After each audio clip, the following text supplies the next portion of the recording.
Finally Switzerland में सार्वजनिक स्थलों पर चेहरा ढकने पर प्रतिबंध लगाया जा चुका है। और क्या वजहें हैं इस प्रतिबंध को लगाने की और स्विट्जरलैंड के लोगों का क्या ख्याल है इस प्रतिबंध को लेकर के, आज के वीडियो में हम ये सब चीज़ें जानने वाले हैं। तो स्वागत है आपका हमारे YouTube channel exam warriors begins में। मैं शिवशंकर तिवारी आपके लिए लेकर आया हूँ आज के सेशन में कि स्विट्जरलैंड में किस तरीके से बुर्की पर प्रतिबंध लगाया गया है, यानी कि सार्वजनिक स्थल पर बुर्का हो या किसी भी तरह का कोई कपड़ा जिससे आप अपना चेहरा ढकते हो, उस पर प्रतिबंध लगाया जा चुका है। उसे फाइनली एक मेमोरेंडम आया था, रेफरेंडम आया था, जिसमें लोगों की सलाह लेकर के उस पर प्रतिबंध लगाया जा चुका था।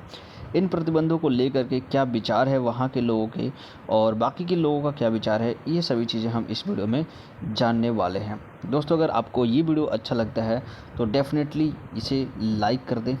साथ में अगर आपको किसी भी तरह की क्वेरी करनी है तो कमेंट ज़रूर करें, अपने फ्रेंड के साथ शेयर करें और अगर आप इस चैनल पर नए हैं तो सब्सक्राइब कर दें। आप हमें हमारे टेलीग्राम चैनल पर भी फॉलो कर सकते हैं। इस वीडियो की PDF अगर आपको चाहिए तो आप वहां पे हमें फॉलो कर सकते हैं। इसके अलावा डेली करेंट अफेयर्स रोज़ाना सुबह आपको यहां पर प्रोवाइड किया जाता है, जिसमें आप स्टैटिक क्वेश्चन जीके से रिलेटेड और करेंट अफेयर्स के जो भी क्वेश्चन हैं उसे क्विज वाइज सॉल्व करते हैं और उनका डिटेल एनालिसिस भी आपको यहाँ पे प्रोवाइड कराया जाता है। तो इन सभी चीज़ों के साथ में हम स्टार्ट करते हैं आज के अपने सेशन में। तो देखिए क्या हुआ है कि स्विट्ज़रलैंड में अभी बुर्की पर प्रतिबंध लगाया जा चुका है, यानी कि नकाब पर प्रतिबंध लगाया जा चुका है। एक्चुअली ये नकाब होता क्या है, पहले तो ये भी जानना होगा। एक ऐसा कपड़ा जिससे फेस को पूरी तरीके से कवर कर लिया जाता है।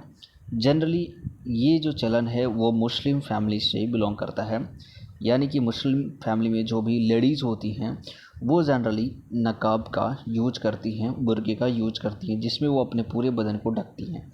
ठीक है। स्विट्ज़रलैंड में के नागरिकों ने सार्वजनिक जगहों पर चेहरा ढकने पर प्रतिबंध लगाने के समर्थन भी किया है। एक्चुअली कुछ महीने पहले यहाँ पर एक प्रपोज़ल आया था जिसमें ये बताया गया था कि प्रतिबंध लगाया जाने वाला है और उस चीज़ को लेकर के 7 मार्च 2021 को एक रेफरेंडम कराया गया था। रेफरेंडम यानी कि जनमत संग्रह करवाया गया था, जिसमें लोगों से पूछा गया था कि क्या इस पर प्रतिबंध लगाया जाना चाहिए या नहीं।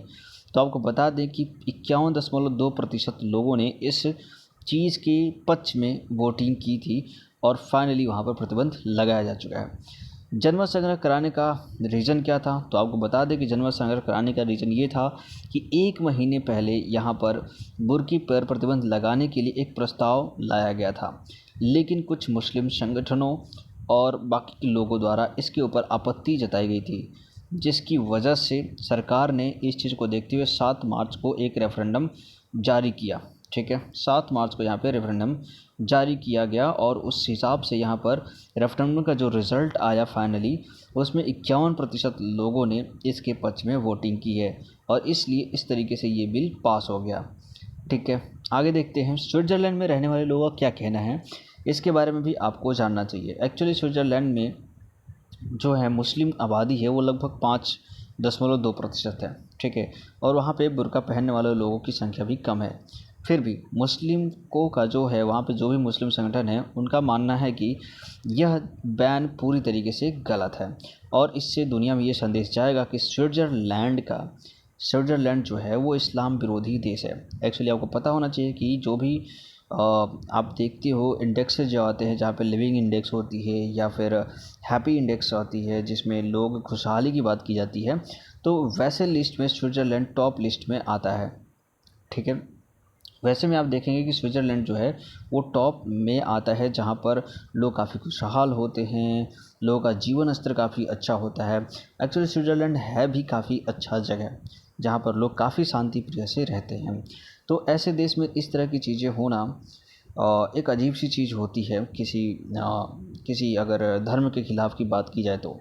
हालांकि जब वहाँ पे ऐसा किया गया है तो इसका मतलब ज़रूरी नहीं कि वो किसी धर्म के ख़िलाफ़ या इस्लाम के विरोधी मान लिया ही जाएगा। ऐसा ज़रूरी भी नहीं है, क्योंकि यह चीज़ें कुछ चीज़ें होती हैं जो सिक्योरिटी के इस कंसर्न में सही भी होती हैं। क्योंकि आपको पता होगा कि पहले कुछ समयों में आपने देखे होंगे कि ऐसे बहुत सारे इंसिडेंट हुए हैं जिसमें बुर्के के आड़ के पीछे जेंट्स भी छुप करके काफ़ी वारदात कर देते हैं, जिसकी वजह से उनको ढूंढना भी काफ़ी मुश्किल हो जाता है। इवन दैट CCTV कैमराज भी में भी उन्हें पहचाना नहीं जा पाता है। तो इन सभी चीज़ों को मद्देनज़र रखते हुए यहाँ की सरकार ने बुर्के पर फ़िलहाल बैन लगा दिया है। क्या आपको पता है कि बुर्का सिर्फ स्विट्ज़रलैंड में ही बैन है या फिर और भी जगहों पर बैन है?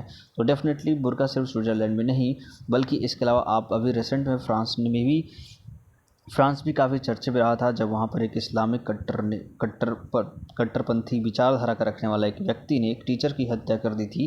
ठीक है, तो उसकी वजह से फ्रांस ने भी काफ़ी सारा बैन लगा के रखा है। इवन फ्रांस ने वहाँ पर नमाज़ पढ़ने, बुर्का सार्वजनिक स्थल में पहनने और नमाज़ अदा करने पर रोड पर भी बैन लगा चुका है। ठीक है, इसके अलावा डेनमार्क, ऑस्ट्रिया, नीदरलैंड, बुल्गारिया, ठीक है, ये सभी जो कंट्रीज़ हैं इन्होंने भी वहाँ पर बैन लगा के रखा हुआ है बुर्के के ऊपर।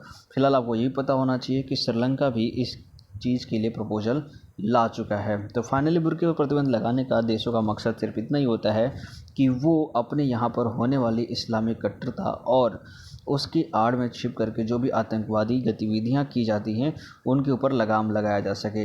इस तरह की घटनाएं किसी भी धर्म के खिलाफ नहीं गवाही देती हैं। फाइनली मैं आपको बता दूं कि जो भी वेल्स होते हैं इस्लामिक में या फिर जो बुर्का होता है, जो भी फेस कवर होते हैं, वो अलग अलग टाइप के यहाँ पर होते हैं, जिसमें आपको यहाँ पर ये चीज़ें जो दिख रही हैं जिसमें फेस दिखाई देता है, बस सर ढका हुआ होता है हल्का सा, इस तरह के कपड़े को हम बोलते हैं शायला। ठीक है, इस तरह के कपड़े को हम बोलते हैं शायला। वहीं जिस पे उसी तरीके से थोड़ा सा, लेकिन इसको थोड़ा टाइटली अपने सर को ढक करके गले में लगाया जाता है, इस तरह के कपड़े को हम हिजाब बोलते हैं। उससे थोड़ा सा और बड़ा कपड़ा लेकिन इसमें भी चेहरा दिखाई देता है, इस तरह की चीज़ को हम हिजाब अमीरा बोलते हैं। फाइनली एक और क्लॉथ होता है जो उससे थोड़ा सा और बड़ा होता है, जो थोड़ा नीचे तक कवर हुआ रहता है, और इस तरह के कपड़े को खीमार बोलते हैं। और यहाँ पर इन चारों के ऊपर आपको बता दें बैन नहीं है, क्योंकि इन सभी चारों में आपका फेस दिखाई देता है। लेकिन इसके बाद की बात करें तो यहाँ पर जो आगे की जो चीज़ें हैं जिसे हम चौदोर बोलते हैं, और यहाँ पर आप देख रहे हो कि पूरा का पूरा बॉडी इस चीज़ में कवर हुआ रहता है। तो इस तरह के ही वेल्स पर यहाँ फ़िलहाल स्विट्ज़रलैंड में बैन लगाया गया है। वहीं यहाँ पर इस चीज़ को हम निकाब बोलते हैं, और जिसमें पूरा का पूरा चेहरा और पूरा ऊपर से लेकर सर से लेकर पैर तक चीज़ें ढकी हुई होती हैं, जिसे हम बुर्का कहते हैं। तो फाइनली इन तीनों चीज़ों पर बैन लगाया गया है। ठीक है, तो ये सारी चीज़ें हैं। इसके अलावा आपको पता होना चाहिए कि स्विट्ज़रलैंड में 5.2% आबादी है मुसलमानों की। ठीक है, वहाँ पर आप बता दें कि यूनिवर्सिटी ऑफ लुसेंट के अनुमान के अनुसार स्विट्ज़रलैंड में बुर्की बहुत ही कम लोग पहनते हैं। एक्चुअली वहाँ पर केवल 30% महिलाएं ही ऐसी हैं जो नकाब पहनती हैं। 5.2% आबादी में लगभग 86 लाख मुस्लिम आबादी वहाँ पर रहती है। इसके अलावा इसमें जो भी मुस्लिम आबादी है वो ज़्यादातर तुर्की, बोस्मानिया और कोसोवा में से बिलोंग करती हैं। तो इस तरीके से अगर स्विट्ज़रलैंड की बात करें तो मुस्लिम आबादी बहुत ही कम है। फिर भी अगर रेफरेंडम में देखा गया है तो बहुत ही कम अंतर से ही वहाँ पर स्विट्ज़रलैंड में वोटिंग जीती गई है। ठीक है, फाइनली स्विट्ज़रलैंड की बात करें तो स्विट्ज़रलैंड की जो कैपिटल है यानी कि राजधानी बर्न है, वहाँ की करेंसी स्विस फ्रैंक है। आपको पता होना चाहिए कि बहुत सारे दुनिया के जो बड़े ऑर्गेनाइजेशन हैं उनमें से WHO, WTO, ILO, इन सभी ऑर्गेनाइजेशन के जो हेड क्वार्टर है वो स्विट्ज़रलैंड में ही है। स्विट्ज़रलैंड एक बहुत ही प्यारा देश है जहाँ पर बहुत ही दुनिया भर की जो भी संस्थाएं हैं उनका हेड क्वार्टर होता है, जैसे WHO यानी कि world health organisation, WTO world trade organisation, और ILO इंटरनेशनल लेबर ऑर्गेनाइजेशन। इसके अलावा और भी बहुत सारे ऑर्गेनाइजेशन हैं जिनका हेड क्वार्टर यहाँ पर है।